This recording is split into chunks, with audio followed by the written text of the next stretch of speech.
Recording. Hey everybody, thanks for joining us on another episode of the Ghoulfriend Hour. I'm your host, your ghost host, Morgan Feza. And I'm your host ghost, Rachel Faust. And today we have a fabulous guest. We have Mrs. Theresa Cannizzaro. Is that how you say it? Yep, you got it. Awesome. I got it. Awesome. So Theresa, we're gonna pass this to you and let you introduce yourself. Sure. My name's Theresa. I live in a small town in Indiana, in northeastern Indiana. And I'm not originally from here. I'm originally from San Diego, born and raised, my husband and I. And we moved here about 6 years ago after we purchased the building I am in, which is a former Freemason temple. And we didn't buy it because we thought it was haunted. We actually didn't know. We just bought it to save it, and it sounded like a fun adventure. And then just all kinds of stuff happened like as soon as we moved in, which was a total added bonus.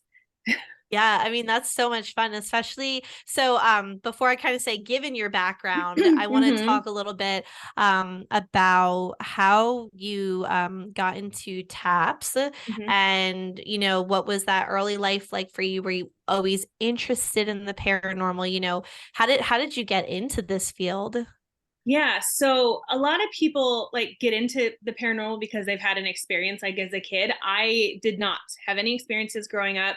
I was in high school and we did a road trip from California to Texas because I have some family in Texas, and we stopped in Tombstone, Arizona, and that was my gateway into my the gosh, paranormal. I'm jealous.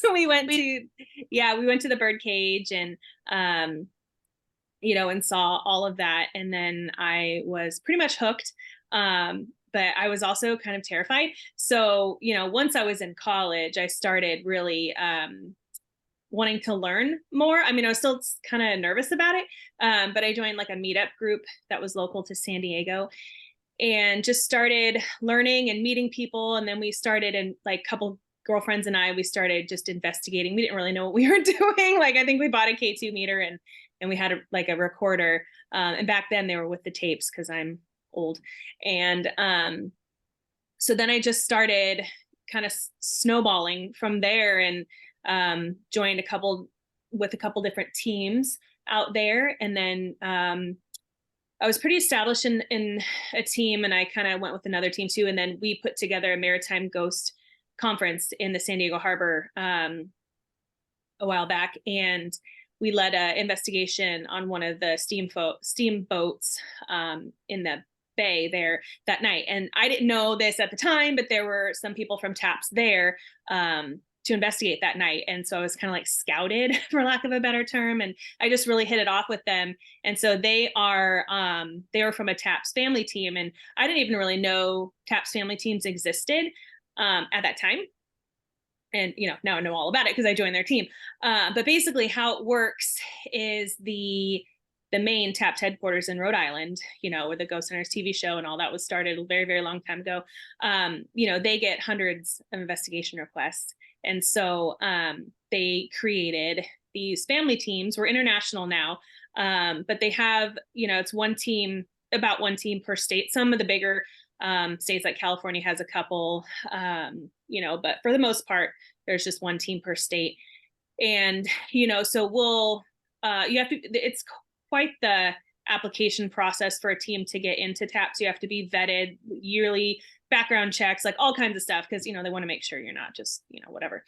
And so if we investigate someplace that's like absolutely bonanza, like bananas, like we can contact headquarters and they can consider bringing the show out to film or whatever. But the networks, it's so cool because we're literally like a big family. And so we will route investigation requests like to other teams. Like I just did a referral to a team out in Seattle because somebody contacted me through my house page asking for help, and I was like, oh, I can hook you up with a team. So it's a really cool organization to be a part of.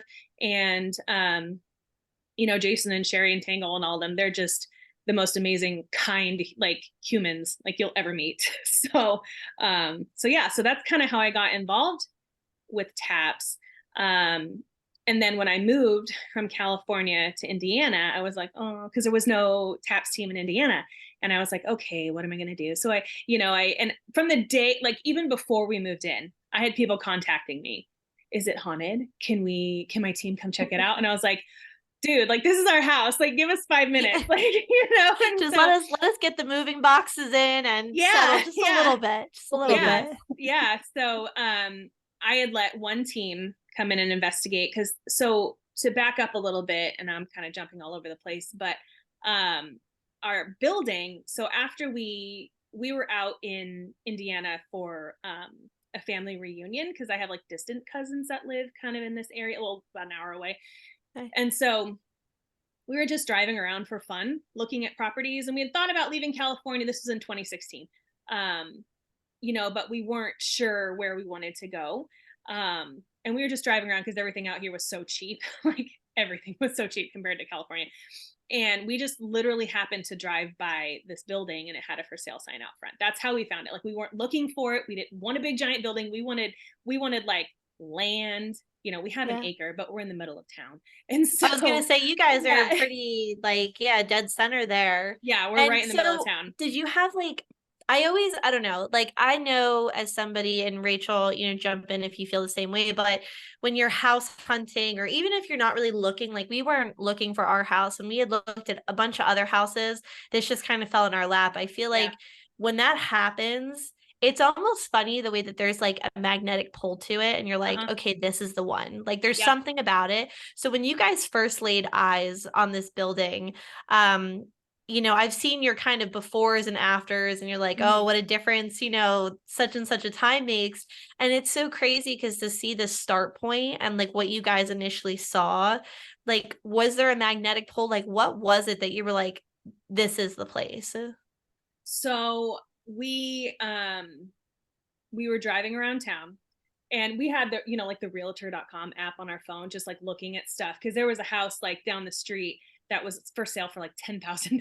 So we're like, we could throw that on a credit card. What? And so when we saw this, the building with the for sale sign, my husband was like, well, if that house is that cheap, I wonder how much something like this would go for. So out of pure curiosity, he called the realtor. And the guy was like, I can be there in 5 minutes. Do you guys want to see the inside? So of course I'm like, yeah, for sure. I love old architecture and old buildings, in California being, one of a relatively newer, state, you don't have a lot of the historical stuff that's out in this part. And so, we had our kids with us and it was so hot that day.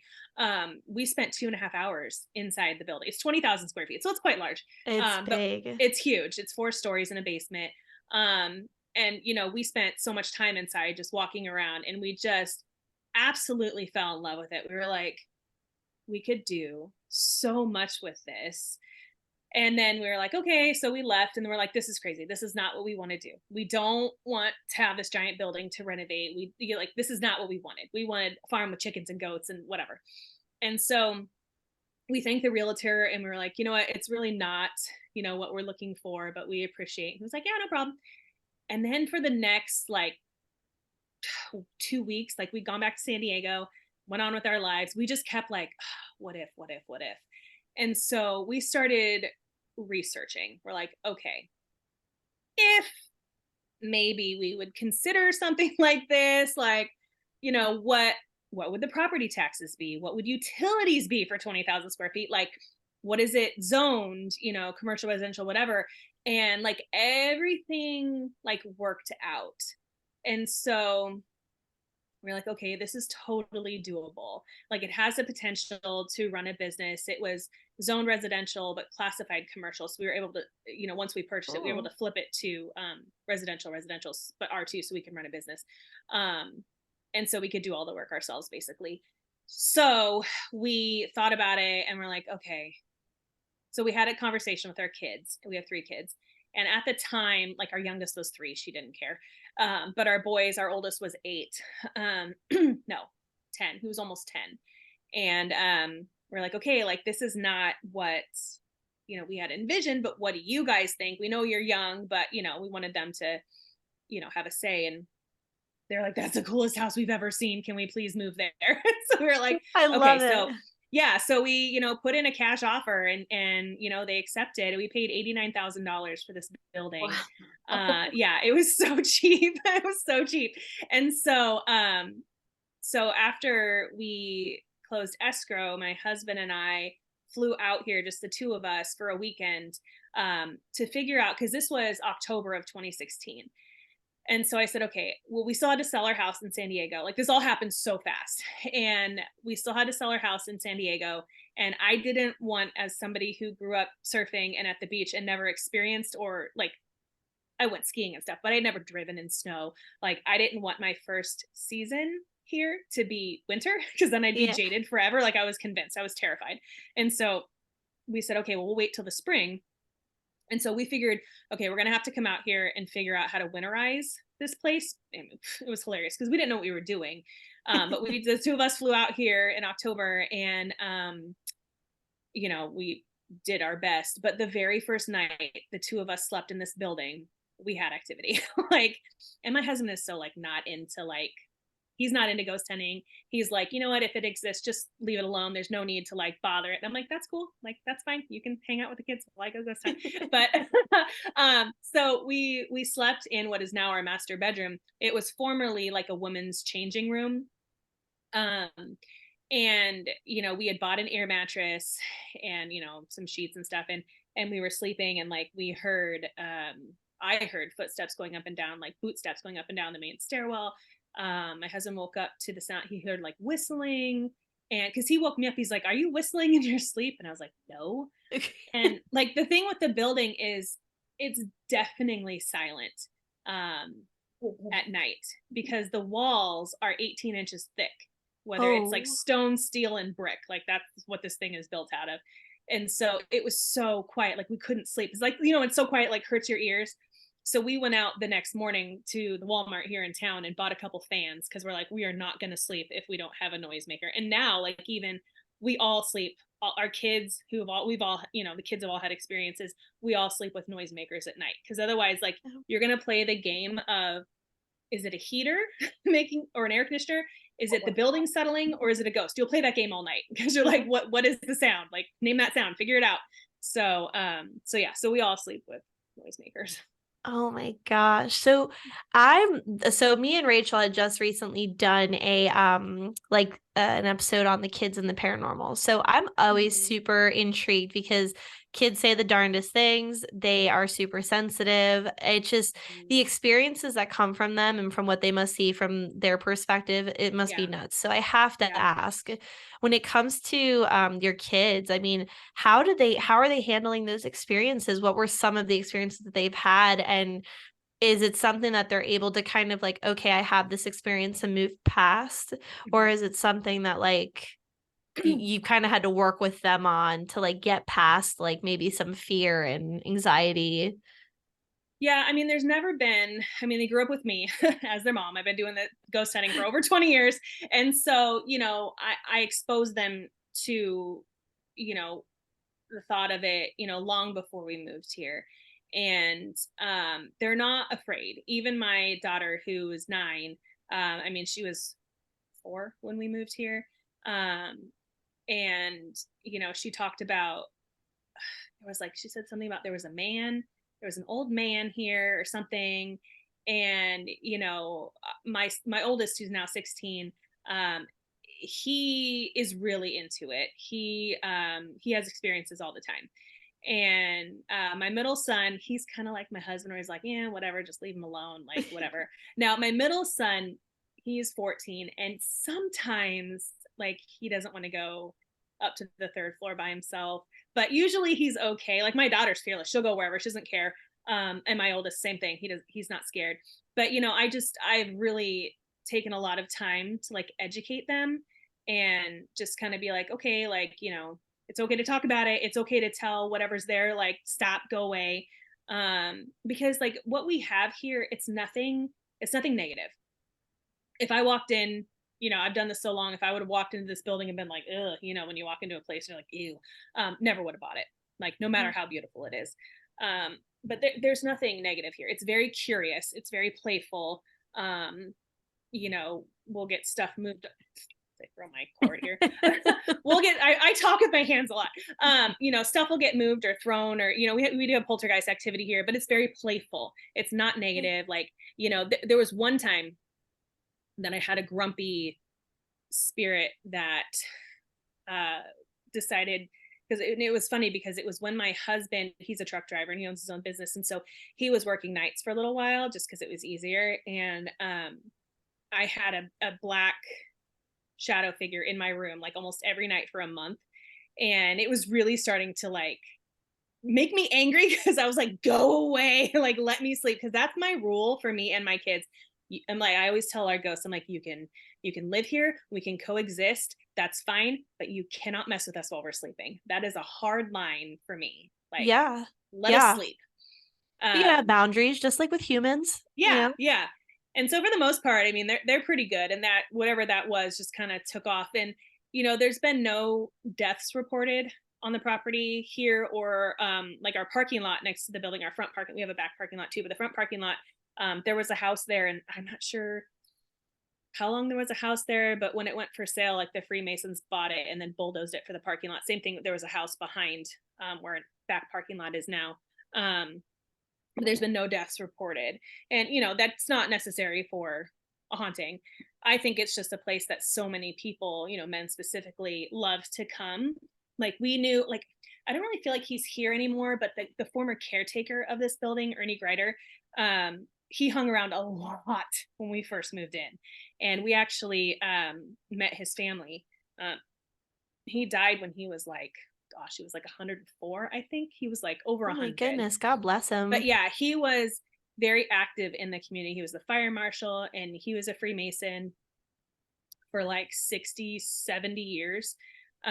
Everything from like the Grand Poobah, I don't know what they're called, like the Master Mason, whatever. Yeah, I tried getting all these names down because Yeah. I do have a couple of my aunt's, I think it's her, and I know it's an in-law. I'm just gonna say that. I'm not even gonna try this family tree game.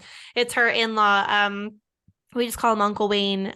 He is a Freemason, and you know, I was asking just basic questions, like trying to understand the hierarchies and the titles, and there's so much. It's so intricate.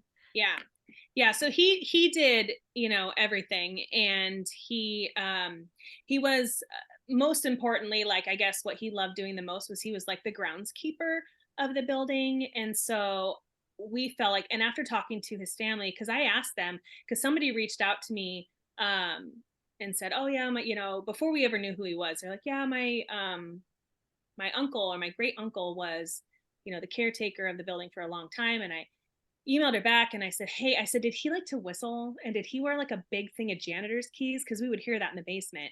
And she was like, oh my God, yeah, all the time. So I was like, okay, I'm pretty sure he's here. Pretty sure he's hanging around. So for a few years, I mean, it was almost like he was here just making sure we were taking good care of the building, because they said, you know, the floors down in the basement are, what's it called? I'm going to forget, but it's like really, they're really pretty. And he would wax and buff these floors. And so I feel like he just hung around to make sure, like, you know, and we actually have, behind me somewhere, one of these cabinets, we found, it's like one of his Masonic certificates that we found in a box somewhere. Oh, that's and pretty cool. his family gifted us his like Masonic clock, and we have it out in our living room hanging above the fireplace. It's like this beautiful piece of, it's like a cross section of like a redwood tree, and it's got all the different Masonic symbols on it. And oh wow, they're like, no one in our family like really knows what to do with it. Like, do you want it for your building? We're like, yeah. So but that, I mean, that's neat, because it's, in a way, it's a nice way to honor him as well, if he was so connected to the building and he did so much within the town. So I think that's really neat. Like, I think that's cool. Yeah. Now, I kind of, so just kind of coming back to it. Oh, see, I talk with my hands too. Are you Italian? No, I'm Irish, actually. My husband's Italian. My husband's stepdad was Italian. He's as white as I am. I figured, I was like, somebody has to be Italian. I was like, I figured that was your married name. But I, you know, I was like, I'm coming from a very European family. My hands are all over the place. But I wanted to come back to really emphasizing to our listeners, the average house typically is anywhere from Rachel's husband is a realtor. So you probably know better than me, but usually the average is about 1,500 square feet to about 1,700 typically, for like a 3-bedroom, 2-bath. And this property is 20,000 square feet, which it just blows my mind continuously. And I'm always, trying to look at pictures and stuff and trying to like wrap my head around how this building's layout is, because I just think it's really neat. So I kind of wanted to touch upon this 20,000 square feet that you guys have. How, like, what have you renovated so far? And like during the process, what has been your favorite part to renovate that you have up to this point? My favorite.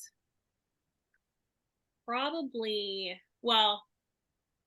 our kitchen that we built on the second floor. So the way the building is laid out, it's like a giant rectangle, kind of like a squarish rectangle. And each floor is 6,000 square feet. And so there isn't a full mansion on each floor. Literally, yes. So that's so funny. We don't have a full first floor. So when you walk in the front door, there's like a big landing, and then there's like an office and a bathroom and a closet. And then you either go up the main stairwell to the rest of the floors, or you go down into like a landing and then down into the basement, which is 6,000 square feet. So then you go up to the second floor, and that's our house level. That was like, I don't know what they used it like. I don't know. This is where they had like a hangout, like a social. It was like a social club area up here. Okay. Like there's a pool tables, which we still have. There was a card room, which is now split in half, and that's our son's bedrooms, which we got a lot of flack for on Facebook because they're like, you have 20,000 square feet and your sons have to share a room. I'm like, this room is 20 by 30. Tell me what 10-year-old needs a bedroom that is 20 by 30. Like, no way. They even split in half and built exactly how they wanted. They have massive bedrooms, like bigger than I ever had as a kid. But anyway, but also coziness factor. I feel like for kids, like you also don't want like a huge bedroom. Yeah, no, it's just more for them to get dirty. Yeah, like I wouldn't. Yeah, no. I was terrible cleaning my room as a child. I'm like, that would be a nightmare. Yeah, I mean, they're teenage boys. I don't want to go in their room anyway. Yeah. Good point. So, yeah, I mean, it's a big open. I mean, there's rooms like the library that I'm sitting in. It's at the back of the building, and there's 3 rooms out of the same size. So you've got the library, the billiard room, and then the card room. And then a huge open space, which is like our living room. There was no kitchen. So we had to build an entire kitchen from scratch on the second floor. That's probably so much fun, though. It was fun. I mean, my husband did most of the work. He's definitely more handy. But I mean, we've done all of the 100% of the work ourselves. Like, we have not hired or contracted anything out. And so we've saved a lot of money. I was going to say, and that's not a bad thing. Yeah. I mean, we're very lucky because like my husband, he worked for the utility company out in California for 15 years before we moved here. So he has a ton of experience. So, we had to replace all of the electrical, all of the water pipes, like everything first thing. And that stuff I just know, like with those old buildings to renovate, especially electrical, and when it comes to like HVAC and even just supplies, trying to match kind of, because they don't make the same, those materials that they use in those buildings. So like, that's what I think is so neat about that is like, you guys are taking this on by yourselves, and like, you're turning this place into like an absolute masterpiece. So like when that day comes and it's like finished, like I can't even imagine the emotions being able to kind of step back and be like, we took this from this to this. Yeah. Like it's exciting. Yeah. I don't think we'll ever be done, to be honest. I mean, it's so big.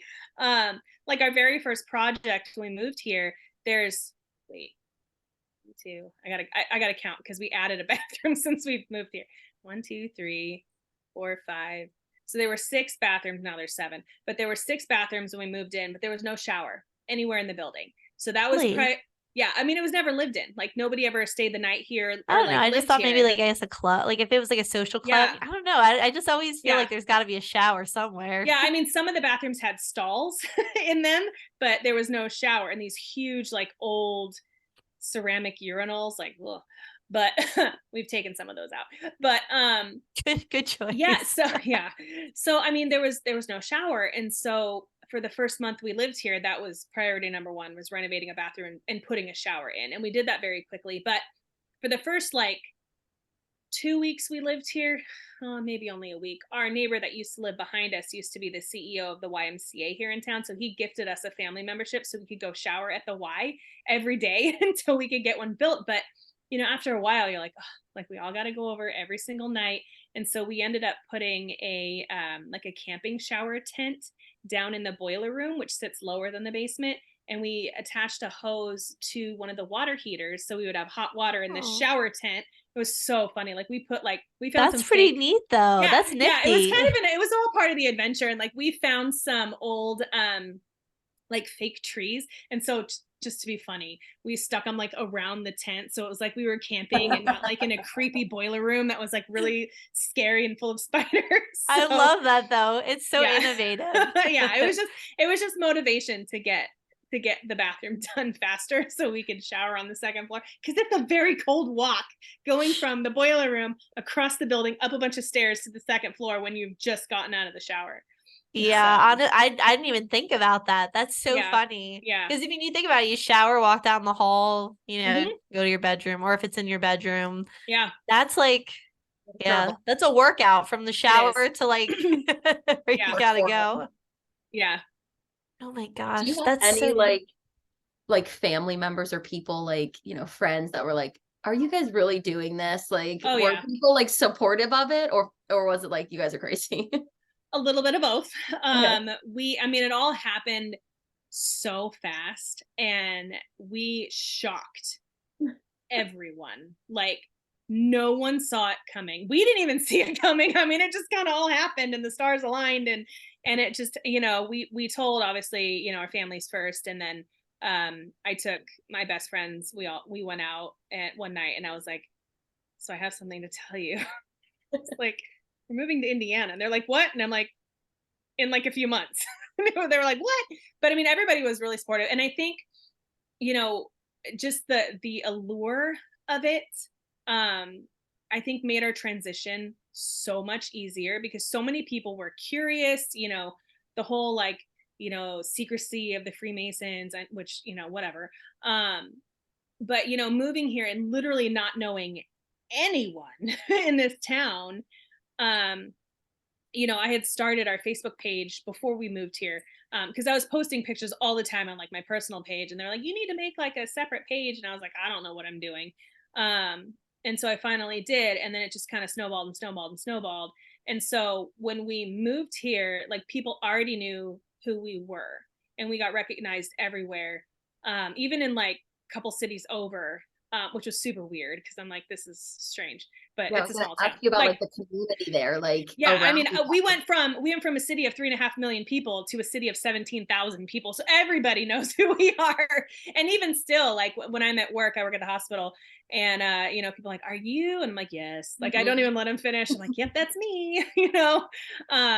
But having that, people knew who we were, and like they asked, we were front page news within like 2 weeks of us living here, and we were like, is this real life? Like we're just some random people that decided to save this building from getting torn down, and now you're acting like we're celebrities. I'm like, we're not celebrities, like not even the slightest. So but I love funny. That. So cool. I did see one of my favorite things on your Instagram is the skeleton inside. I literally was just going to ask, if you don't mind, I'm going to quickly show our listeners this guy right here. He is a local celebrity now. I thought it was really neat. I love how you guys have brought him inside. And because we were talking so many visuals, I wanted to I had kind of saved a couple of other pictures. So Lord, see technology. So these were some of the things that you had found inside the building, right? Yep. So this is really, really cool. Just some of the little artifacts, as well as this was cool when you lightened up the photo. I just love seeing like the architecture. And I know you said this is the third floor. That's the third floor. And that mannequin, actually, our Facebook fans or whatever named her. We got that mannequin from my grandpa has always like collected like weird like mannequins and things ever since I was a kid. And when we moved here, they gave us one of his mannequins. And so we did a contest on our Facebook page. We're like, okay, name our mannequin and whatever. And people said that she looks like up close, looks like Tilda Swinton, the actress. And so her name, so everybody said, yeah, she looks like Tilda Swinton. You got to name her Tilda. So that's her name. Her name's Tilda. Tilda. And yeah, the kids put her up there, and that about gave me a heart attack when I walked up there, because I wasn't expecting it to be there. Because the initial photo, I like, if that's what I would have initially seen in the dark, that would have startled me. Yeah. I just love just how cool this room is, just like the architecture of it, the banisters, like it's so easy to see why you fell in love with this house. Oh, that was our first post when we moved here. I was like, we got to include it. We got to include the OG. It was 1:30 in the morning when I took that photo. We were so tired. We drove 36 hours straight without stopping. My husband and I team drove because we had, dog and like 3 cats in our Jeep. we're not stopping. We're just going. So, oh my gosh. I give you kudos. Listen, I drove to Florida one time. That was straight through. It was a graduation gift. We went with our friends, families, right? I was ready to kill everybody in that car by the end of that drive. And I was like, get me out of here. I'm never doing this again. I'm going to fly home. I was like, I'm abandoning you all. I'm getting on a plane. So I give you such kudos for you and your husband tackling over double that. 36 hours. That's a trip. I can't do more than 30 minutes. So I'm like, I can't do this. Rachel is probably my favorite driver alive. And I guess I just separated my screen. I don't know what just happened. But she cracks me up because I actually got her one of those interchangeable middle fingers. Because she just does not have the best luck with traffic. But yeah, so we have a good laugh about Rachel's driving. I'm an active member of the Road Rage Society here. It's totally fine. It's the road intolerance. It's fine. But so this is your half bath, correct? That is the little bathroom we just built. Well, we built it earlier this year. I mean, since then we've kind of decorated more, but yeah, we built that because in order to get to the other bathroom, well, there's 2 other bathrooms on the second floor. One is like in our master bedroom. That was already there. We're just in the process. We have like 12, literally like 15 projects going at once because that's just how we do things. But in order to get to the other guest bathroom, the one that we built the shower in, you have to like go through a room and a room to get to it, versus this is we just took a corner in the main living room and just like stuck a bathroom in there. So it's way better when we have parties or people over. And it's actually right outside our middle son's bedroom, so he is super stoked. He doesn't have to walk across the whole house to get to the bathroom in the middle of the night, so he's very happy. I don't blame him there. I do not blame him there. Yeah. Now, I had a question. I wasn't sure if this was a part of the house. Is that? No, that is a pizza place a block from here, which is like our favorite. It's an old like it's right next to the train station, and it actually burnt down, and they just finished rebuilding. And they did such a great job on it. Oh, awesome. Okay. Well, that's pretty cool. Yeah, I wasn't sure, but I was like, you just had so much cool stuff on here, and I was like eating it up. I was like, this is so neat to see just all this, like you said, different architecture, and just they just don't make anything like that anymore. So does it still look like it does on the outside, or have you guys changed anything on the outside? Like the only thing we've changed on the outside is we painted the 3 front doors. They're teal. They're like a deep teal. They were white. And I'm like, it's just kind of like, because the bricks are yellow. It's hard to tell in pictures, but they're kind of like a really soft yellow, like a pastel kind of. And so I was like, it's just a lot of light colors. So it was like another one of those like, tell us what color should we paint our front door? And the vast majority of people are like, do teal. Black was a contender. Black and navy blue. And even yellow, but I was like, like yellow and yellow, no. But black and teal were the top two. And we ended up going with teal. Someday I might change my mind and just paint everything black, but yeah, we'll never paint the building. It is far too big. It would cost way too much money. I can't, and the ceilings, man, those ceilings are high. So They're like, high. They're yeah. high. And especially on the third floor because it's domed at the top. So pretty. And so because there's like lights up there and everything. I mean, a lot of paint is peeling up there. But yeah, it's my kids like it because they can go fly their drones up there in the winter and like. Oh my gosh, I never even thought of that. Yeah, Your kids are genius. That's a pretty good idea. Yeah, our skeleton, the 12-footer that we put up there, I mean, it doesn't even look like it's very big at all in the pictures. And someone, I was so funny because we put him upstairs because I'm like, we can't, like, I don't want to put him away. Like, we have like 20-foot ceilings upstairs. Like, we can't put him away. So we put him up there. Like, a lot of people are like, you should leave him outside and like dress him up, which I totally would. But I'm like, with the harsh winters and stuff we get, I don't like, I tried for 3 years to get him and it was always sold out. And just by a stroke of luck, I got it this year. And I'm like, I am protecting my baby. Like, I don't want anything to happen to him. And so he's up there on the I could third see floor. the heartbreak in Rachel's face right now. Yeah, like yeah. So yeah, so when we put up there and I put the picture on Facebook and everyone was like, wait, is that like a human-sized door? It looks like a tiny little door. And I'm like, no, that is a huge door. Like, it's not little at all. So yeah. That's so funny. I just think I think you need more skeletons. If you can get your hands on more, I think absolutely. You need like a army. I need an army. What we want to do, like if they, so Home Depot's not making the 12-footer anymore. This was the last year. I mean, they're going to make a different one. I heard with like more opposable whatever, which I hope I can get my hands on. There we go. But what we would like to do, and this year, like October was nuts. We did a lot of traveling. I did traveling for work and we did paranormal conventions. We had a library tour we did for ghost hunting stuff. And so like we were just so busy but like we usually do like this giant spider that we hang down off the front of the building and we kind of just did the skeleton this year. But what I want to do, and we've talked about this for years, I'm like, next year we are doing it because I think we have an 8-footer. I think we have 3 5-foot skeletons and a 6-foot. I don't know. We kind of want to make it look like they're crawling down the front of the building, just like a whole bunch of them. Yes, you have. I think I saw something like that on Pinterest. Yes, and I'm like, our building is so big, it would be perfect. So hopefully we can nail that next year. The building's like the perfect shape too. Like it's just like it would look like, I don't know. Yeah. It would look like what's that movie? Like was it World War Z when they're like climbing over the wall? Yep. Yeah. That would be awesome. Yeah. Have you guys gotten a lot of for like Halloween and stuff like that, like a lot of like town requests, like asking you like, are you gonna do a haunted house? Are you gonna,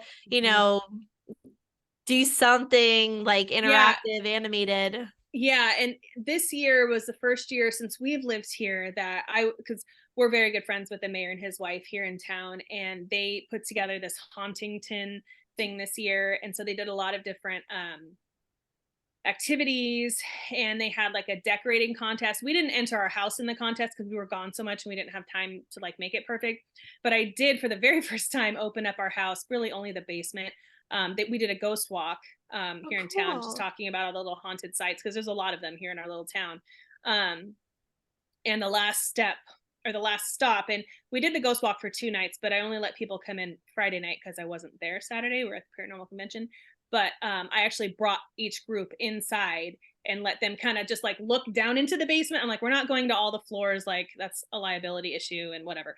But, I decorated the basement and had the lights looking all creepy. We had a bunch of skeletons down there. And so I basically just told some of the ghost stories from here to people. So that was really cool because people were like, oh, we want to see inside. And, yes. people ask all the time, when are you going to do like tours for the town? And I'm like, well, I mean, it is our home. Like we live here. Like, so. Yeah. I figured you must have gotten some kind of request. Yeah. I mean, people, especially people that I have let a few people that like used to be Freemasons a long time ago. Like this one old guy had asked if he could see the building. And I was like, sure, come on over. Like it's a mess. It's a construction zone, but whatever. But, I, get paranormal teams weekly messaging me. And now, we're getting ready to start letting more teams come in. I actually have one of our TAPS family teams from Detroit coming in 2 weeks to spend the Cool. night. Yeah, so it'll be good to see them. And I've hosted a couple different paranormal dinners here where, because I'm really big on like unity. I know it's like a buzzword in the field right now, but like we're all kind of doing this for the same reason, most of us.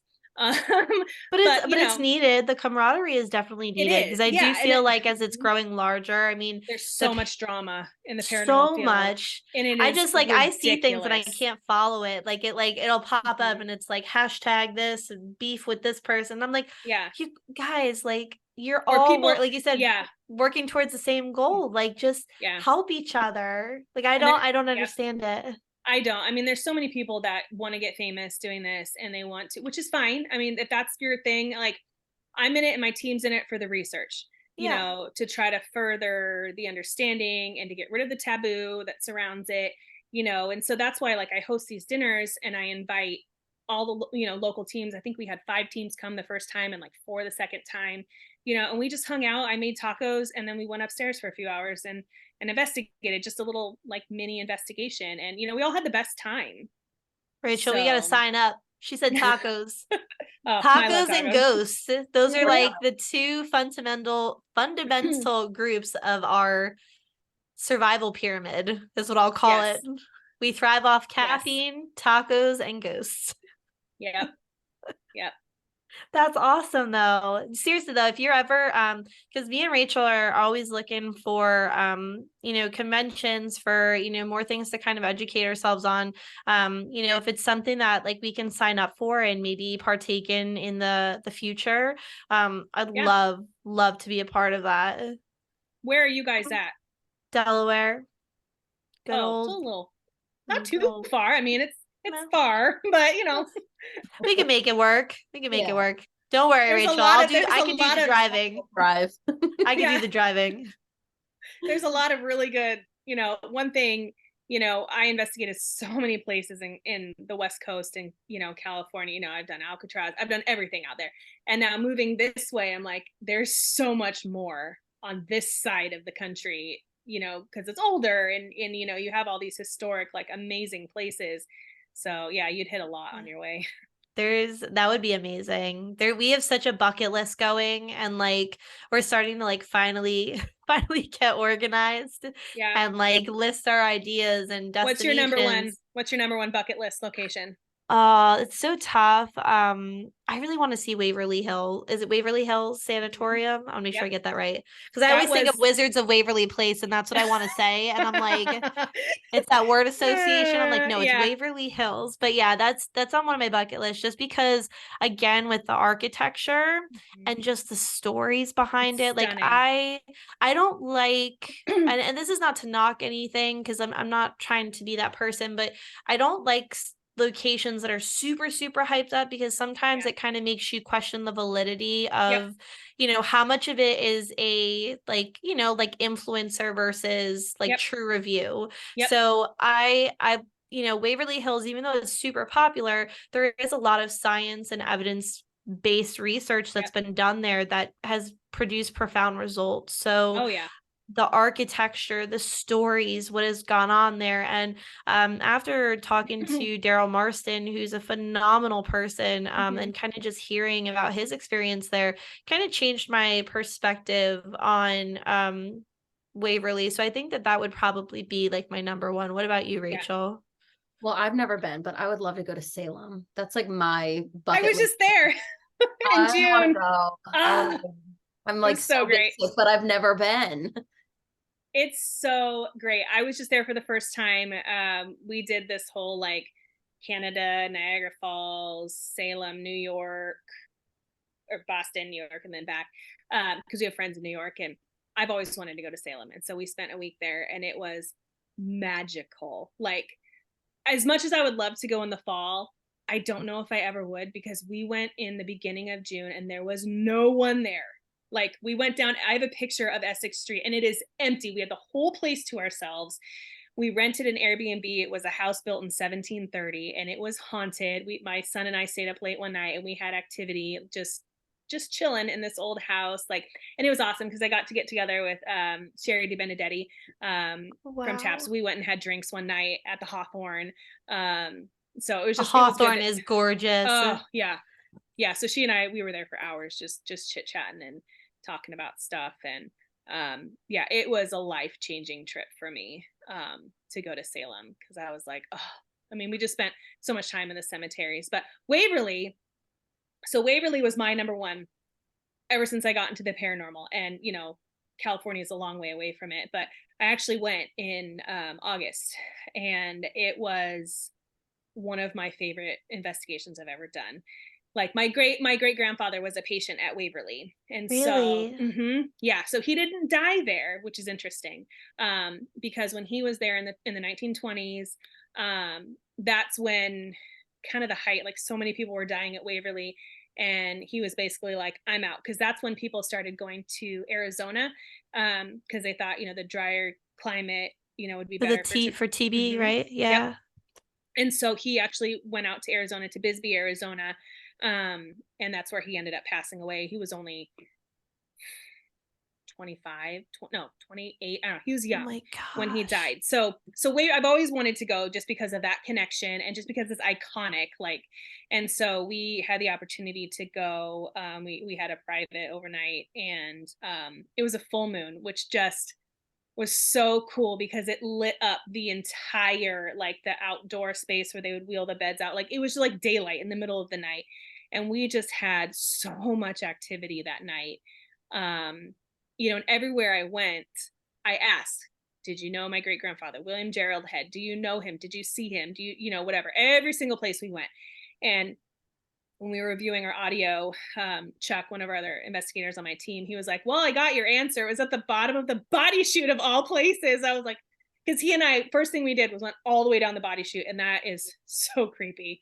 And it is a hike. So if you go there, do the body chute first, because by the end of the night, your legs will be jello, and you will not want to go all the way down to the bottom, because it is a trek to get back up. It looks like, every video I've seen, it's just steep. It's steep. Like, we got a voice, a different voice at the bottom. We heard a rock getting thrown, because 2 weeks before we went, a team that's friends of ours went, and they had a rock thrown at them. And so I said, like, who threw a rock at our friend Corey? And as soon as I say that, you hear a rock getting thrown, just like all this stuff. But he sends me this clip in our group chat for our team. He goes, well, you got your answer at the body chute. And so we're listening to it, and it's like 10:30 at night. And I was like, did you know my grandfather? And you hear this, no, like an angry no. And I was like, why did you send that at 10 o'clock at night? Now I'm not going to sleep. Oh my gosh. But it was, I mean, it's really a special place. Like, we're going to try, it's so hard to get into. We're going to try to get back in next year. Because it's like one of the, there's a few places that I've been where it's like, once you've been, you have this like magnetic pull to it. Like, you have to get back there. Yeah. So that's definitely one of them. It's funny that you say that. So my husband, we go to Gettysburg a lot. We're Gettysburg peeps. Rachel's already laughing because she's like, oh, here she goes again. So we love Gettysburg. Like, my husband he's an addict. He is a full-blown Gettysburg addict. I took him one time because he had just kind of I've never been there, and I want to go. What? Yeah. Well, if you ever go, seriously, you have my contact info. If you ever go and you want to meet up, it's only about 2.5 hours from here, 3 hours. Okay.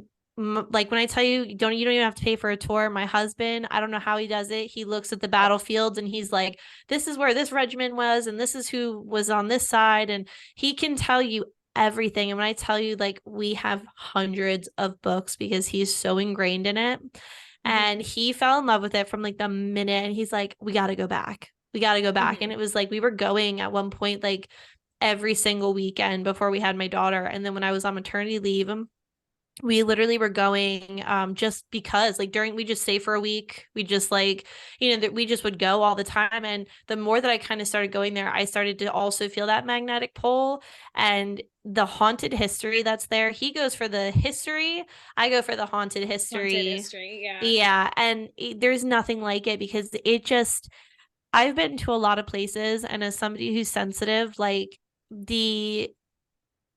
it's palpable. Like, I don't know any other word to describe it, but like, it feels like you could reach out and just grab it in your fingers, like that, just everything, you feel it. And at nighttime, you know, we've walked the battlefield in summer, which it is the most for such a bloody place. Walking that battlefield at nighttime is just so peaceful. Like usually you'd think, you'd be like, people are like, oh, I'd be scared, or like I'd be afraid to do that. It's not. It's so weird, but it's like you walk out there, and that's probably one of our favorite places in the summer, to kind of just walk the fields right by the hotel there.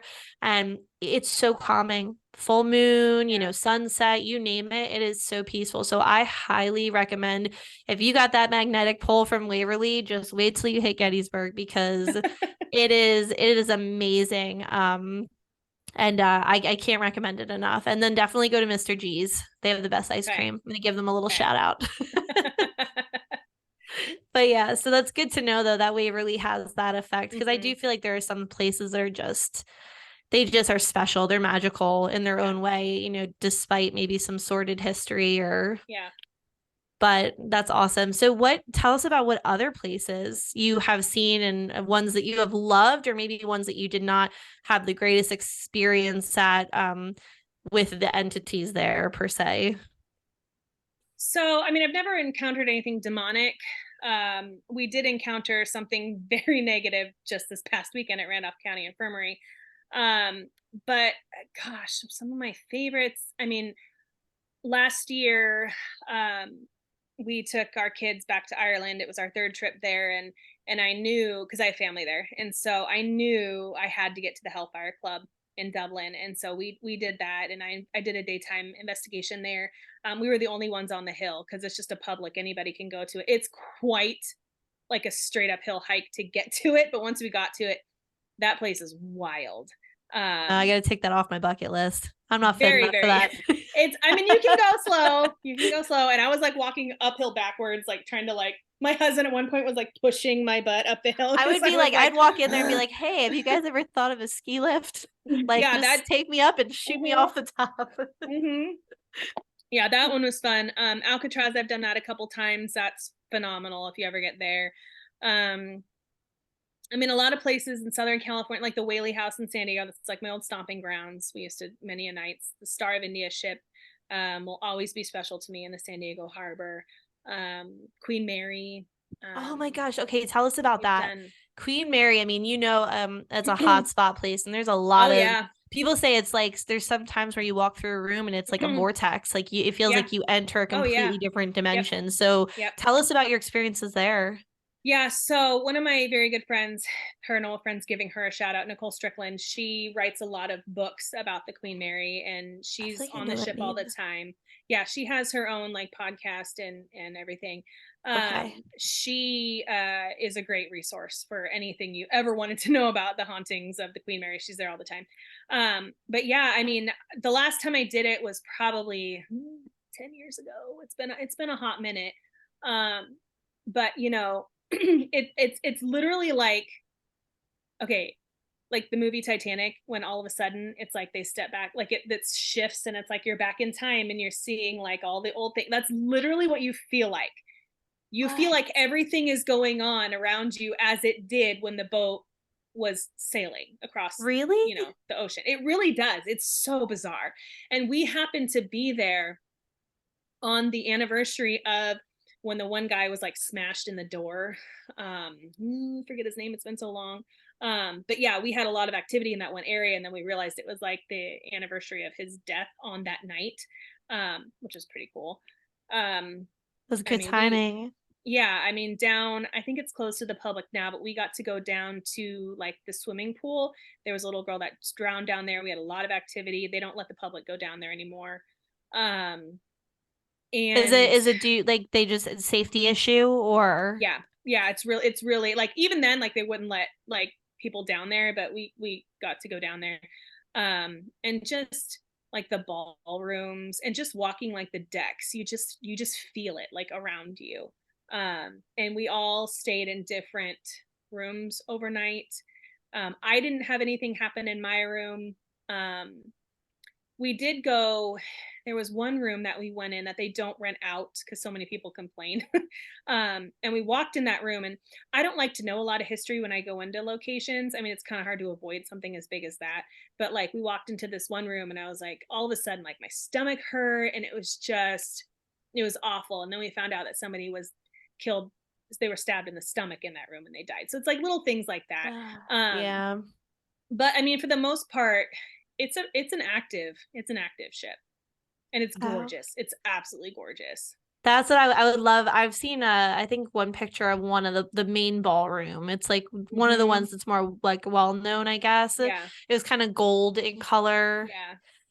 And it just looked so, it just gives you that like Great Gatsby vibe. It just has Yes. that, I don't know, like just that it just makes you want to jump up and put your Yeah. jazz shoes on Yeah. and I'm like I just like love the vibe of it. 1920s is it's a time. So I mean I don't know when I'm not a historian, so don't laugh at me, but like I don't know exactly when the whole when it stopped sailing, when it was first created, but it gives off that like 1920s, 1930s vibe.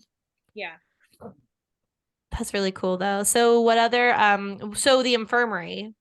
Yeah. So what happened there? So my husband's texting me. Hold on just a second. Oh, you're all good.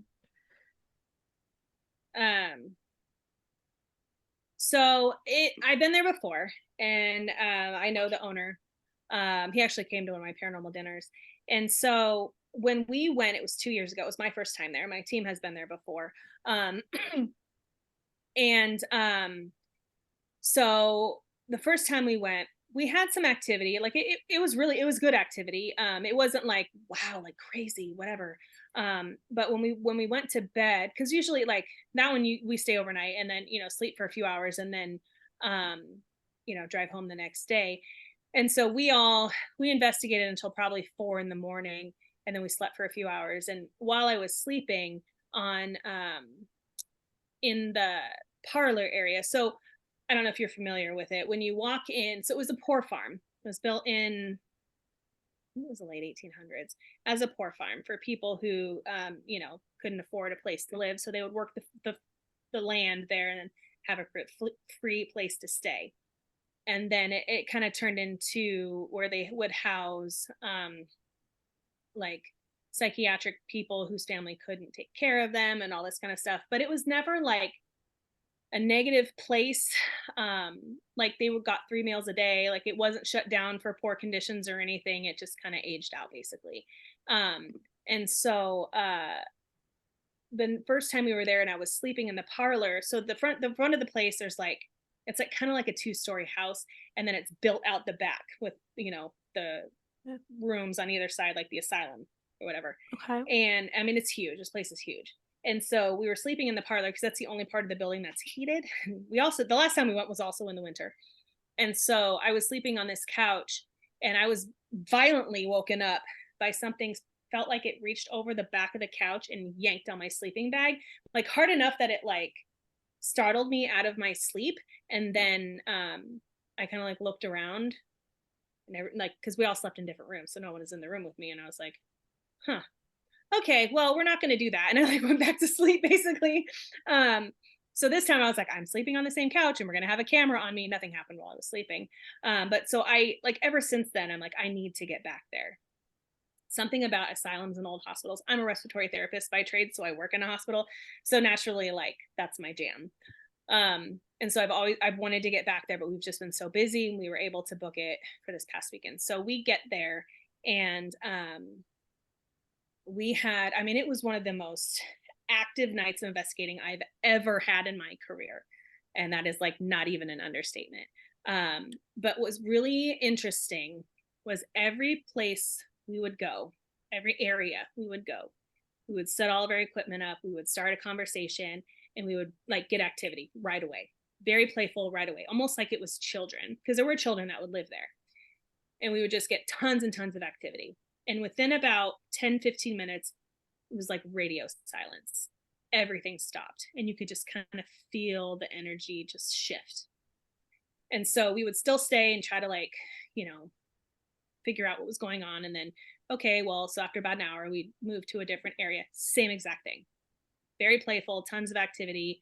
And then it would stop. And I brought my guitar. I'm a musician too. So I brought my guitar. Girl, what hats don't you wear? I wear a lot of hats. I wear a lot of hats. I do a lot of things. You do. I want to be like you when I grow up. I'm like, what? Yeah. So I brought my guitar with me because I'm like, okay, like we play music and things at Investigation, but I'm like, I really want to try live music, and because it's a universal language, and I want to see if it makes a difference. And so, I mean, it was freezing cold that night. So I'm like, I don't know how long I can do this, but we'll try it. So I take my guitar and we go down all the way to the end of the hallway and I start playing. And we just had like all kinds of stuff going off. We were hearing all kinds of things were happening, and then nothing. And then it stopped again. And we're like, what is going on? Because it was very interactive when I was playing the guitar. And then it would stop. And so we were getting frustrated because we're like, what is going on? There's something that is stopping whatever is happening here. And reminds me of like a warden, like the warden comes around. Something. It was something. And so we heard voices down in the basement where like this big kitchen was. Just so much stuff. And so we decided to do an SD session at about 2:00 in the morning. And we went into this jail cell. And because they had this one jail cell built into a room. And that's where they would put like the violent psych patients or whatever. They would put them in there basically for their own safety. And they supposedly would have activity in that room. I've been in that room before and I was just like, okay, whatever. So I'm like, let's just do an SDs in here. So we're like, okay, because I do an SDs. I'm like the one who always like the only one who will do it basically. I've always wanted to try that. Is it fun? Like no.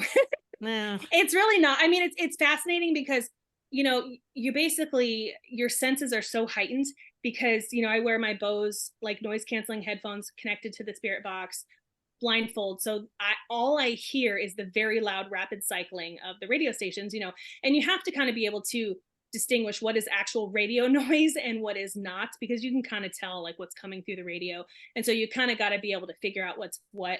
But once you do it enough, you can kind of tell the difference. And so then the team will sit either in a different room or far away. I can't hear them anyway. And it's funny because sometimes I'll play it back and they'll like tell some really funny jokes or whatever. And they're like, oh yeah, she's not laughing. We know she can't hear us, because I cannot keep a straight face to save my life. And so we start this SD session and I'm sitting in this jail cell, and like right away, like I felt uncomfortable. And I don't really ever get scared on locations. I don't ever like scream and run or whatever, but I'm just sitting there and I'm like, and I remember like, I could feel like my heart was just racing. And I had no idea how long usually they let me go 20-30 minutes tops, because it is so draining physically and emotionally, because it just takes a lot of energy to do it. And so I just kept hearing like this man's voice and this other things, and I was just super uncomfortable. Like I was sitting in the cell and they did not want me in there. And at one point, so there was a chair like right against the back bars, and I'm sitting there and it felt like something kept sticking its hand through the bars, like poking me in the back. And, I kind of like felt it a couple times, and then I moved my chair forward and I said, something keeps poking me in the back. And so then I just moved my chair forward and I kept going. And then I was startled because it felt like something was walking like right in front of where I was. Like I could feel like the shaking of the ground, and I was like, oh, like something is here. And then next thing I know, Chuck, my teammate, he comes in, and every time they end an SD session, it literally scares like my soul out of my body. I jump 6 feet, because you're not expecting someone to grab you, and it's like, how do you calmly like you stop someone? Just gotta rip the Band-Aid off. Yeah, but I mean, it was the worst one. Like I screamed because it scared me so bad, because I was so tense. And he was like, he was like, we had to stop. He's like, something was getting really aggressive with you, and I could tell in your body language. And he's like, you've only been under for 10 minutes. He's like, we had to stop it. He said that I said a name Larry, I guess, twice. Like, I don't remember a lot of what I say. I just kind of blurted out. But he said they heard 2 loud bangs in the cell behind me before I got poked in the back. And then they like heard like the footsteps or whatever. And that's when I like kind of freaked out. And that's when he was like, okay, we're done. And it just like, I don't know, it just really, really affected me. And then I guess that one of the questions they said, do you want us here? And then like, because we use like the little flux proximity sensors, so like one side's blue, one side's red. So you can like get entities like interact like yes or no. And it like down the hallway went to red right when they asked that question. And I said, get out, like all this kind of stuff. And so, you know, and so the adrenaline dump that I had, like after that, I had to walk outside. I sat outside for probably 30 minutes. It was like, I think 18 degrees outside, but I didn't care. Like I had to sit out there and kind of collect my thoughts because it really, really got to me.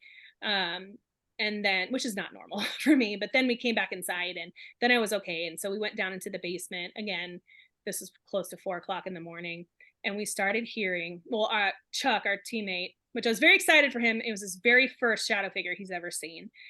Super bummed I wasn't I was like standing on the other side and he happened to see it, but I was really happy he finally got to see one. But then we started hearing footsteps, and the basement, it's like dirt, kind of like concrete, but like, you know, there's like sand. So like when you walk, it's kind of like It's sandy. gritty. You know? Yes. Yeah. And we started hearing it down this other hallway, and we're like listening, and we're like, it was like coming toward us, and we all like froze in place, and we're like, what is happening? And then we started hearing it behind us, and then we started hearing it up here. It was like almost like we were being surrounded, and it was like not thrilled with us being there. Like we could all feel it, and we were like, okay. And then and then my one That's why you like, need a pair of Heelys on these investigations, because yeah, I would peel out. I would be on my back heels rolling out of there. I'd be like, you know what? Thanks for having us. At one point, one of my teammates was like, well, let's go find it. So he got real brave. So we're like, okay, let's go. So we all flip on our flashlights. So we're like walking down the hallway, like trying to figure out where this was. So I haven't even had time to start my evidence review. I have just this afternoon listened. So I had my own camera on me during the SDs, but it stopped recording like halfway through. And then my friend's audio recorder stopped recording during the SDs. And we're like, what the heck? But his camera down the hallway was recording. So we had the audio from the whole SDs and me absolutely losing my mind. But I was so bummed that we didn't get the video because, yeah, he said it was really bad. So. I mean, I'm sorry that you had that experience, but I have to say, like, that's probably the most terrifying thing that I've ever heard. Because, like, I feel like just the environment of a jail cell is enough, like, to freak you out. But then to feel something, whether it was a finger or whatever it was that just kind of poked through those bars and like touched you, just the visual of that, like, so for our listeners listening, I just want you to picture really creepy, insidious fingers coming through a jail cell and touching your back. We're gonna absolutely spook you out right now. Yeah. That's exactly what I envisioned when you were like, something poked me in the back. I was like, oh no. I was like, oh no.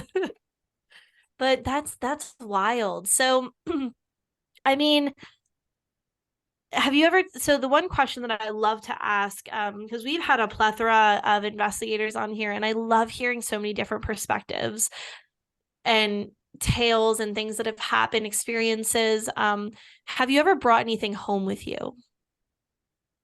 I mean, I think so, yes, one time, and it was 15 years ago. And we were at a location, and I felt, because I had like an experience with like an entity or whatever that was there, and it really, like, it was kind of one of those things that sticks with you. And she was a young 16-year-old who died in a car crash, basically. And for a couple days after that investigation, I didn't feel like myself. I didn't feel like I don't know. It was bizarre. It was so bizarre that like my teammates at the time were constantly checking in, like, how are you feel, like, what is going on? You're not like yourself. And I was like, I don't know. And they're like, we think something followed you home, you know, whatever. And so I finally was just like, okay, like, time to move on. And then I was fine the next day.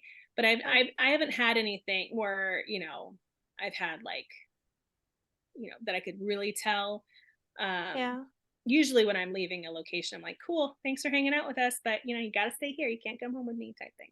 Yeah. So, That was gonna be my next question, was like, yeah. do you like, what kind of preventative measures or, you know, proactive measures post investigation do you kind of take to ensure you know, that nothing attaches, you know, and I know that cinema, you know, will highly ostracize the use of the D word, and you Mm-hmm. know, everything is evil, and it's you're always going to have an attachment, and it Yeah. really happens far less than the way that big Hollywood and some of these productions kind of make it seem. Yeah. But I know that there's always that chance, you know, anytime that you're investigating, there's always a chance, you know, because you never Yeah. truly know what's there.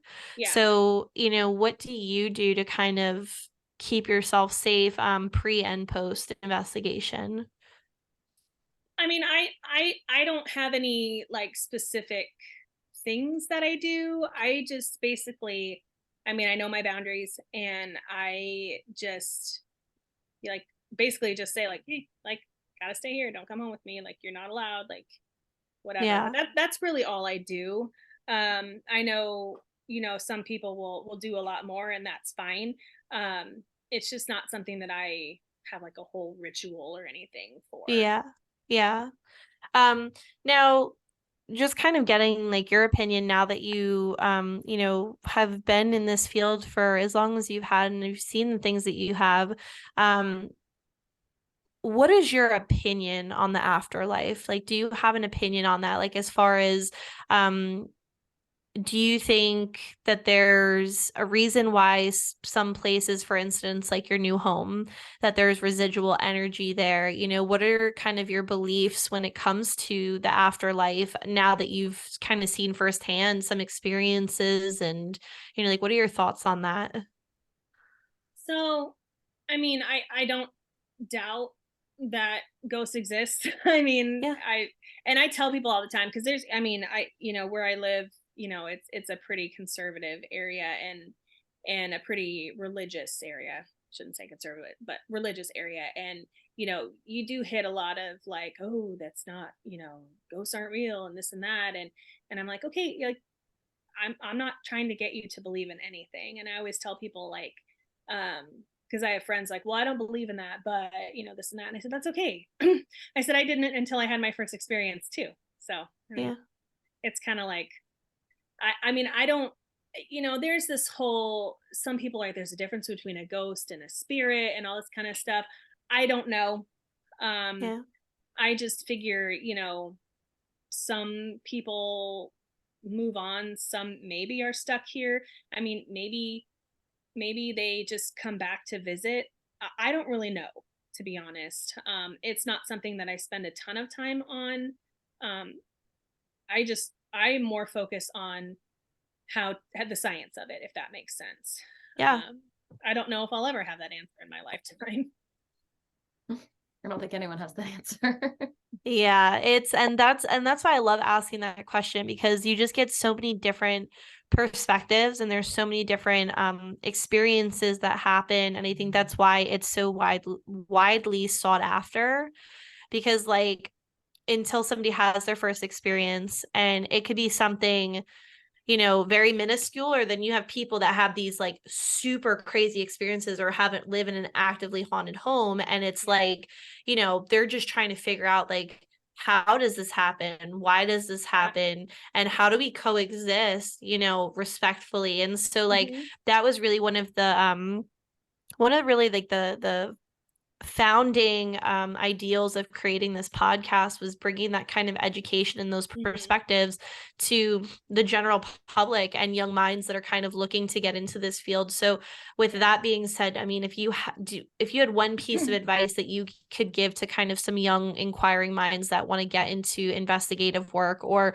even sensitive like myself, and are looking for, you know, ways to do this respectfully and kind of learn about this, I mean, what advice would you give them? I would, you know, try to, let's see, how do I word this? Don't believe everything you see on TV or YouTube or TikTok. Don't be gullible, guys. Yeah, don't do it, you know, and I say that as someone who's a part of, you know, the Taps family, you know, it's not all shows are, you know, the same, and that's fine. Just know that real life is often not what you see on TV. You don't have to spend tens of thousands of dollars in equipment to get started. Really, you can just use your phone. Just put it on airplane mode. Always put it on airplane mode. Otherwise, it'll I didn't know that. That's a good piece of advice. Your cell phone signal will mess with any equipment that runs off EMF. It'll set off REM pods. It'll set off tripwires, things like that. That's why we always put our phones in airplane mode, or we don't even bring them like wherever we go, just because it will interact with things. And I would get a good EMF meter. If I had to pick one piece of equipment for a newbie, I mean, you can get a K2 meter off of Temu and they work just fine. You know, I tested it just for funsies. They were like, it's like $10. Because, you know, we've been to some locations that, you know, they say is like so haunted and so much activity and all their equipment goes off. And we just do a sweep of EMF, and the EMF is so off the charts high that you can't trust a single bit of evidence you may get with equipment. I mean, audio stuff is different. But I would just go on a public investigation somewhere just to learn locations, and just, you know, just put yourself out there. See if there's any like in-person groups you can go to. Like we host several times a year. We do like a ghost hunting 101 workshop at a local library. A lot of teams are doing that now throughout the year. So that's where I would start, really. Cool. Okay. No, that's great advice. Yeah, I mean, I'm just blown away. Like, I feel like I'm like, I can't believe an hour and a half has passed, because I'm like, this has just been so captivating, and like so humble and appreciative for you to come on here and share this, because between your 20,000 square foot home and all the stories that it holds, and then everything that you've seen in investigative work, I'm like, we could probably cover 4 more hours of this. My husband would probably kill me if I did. I know, that's what I was gonna say. So he's like, are you done yet? I was like, we're almost done. we're gonna have to wrap it up, but we're definitely gonna have to have you come back on. Absolutely. And you know, hopefully we can make it your way one day, because I would love to see the house, and just learn a little bit of history in the area, because it sounds really neat. But thank you so much for coming on and hanging out with us on the Ghoulfriend Hour.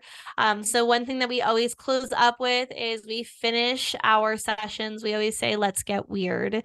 So on the count, I know it's our slogan, because we love our weirdos. You know, we're growing up, everybody's like, oh, don't be weird, or, you know, and I'm like, weird is my middle name. Okay. So we love being weird. Okay. So on the count of 3, we're all gonna give a big old let's get weird, and then we're gonna tuck it in for the night and let you get back to your husband. Sounds good. Alrighty. So we're gonna go 1, a 2, a 3. Let's get weird. Thank you so much, and we'll talk to you soon. I hope you have a great night. All right, you too. See you later. Bye.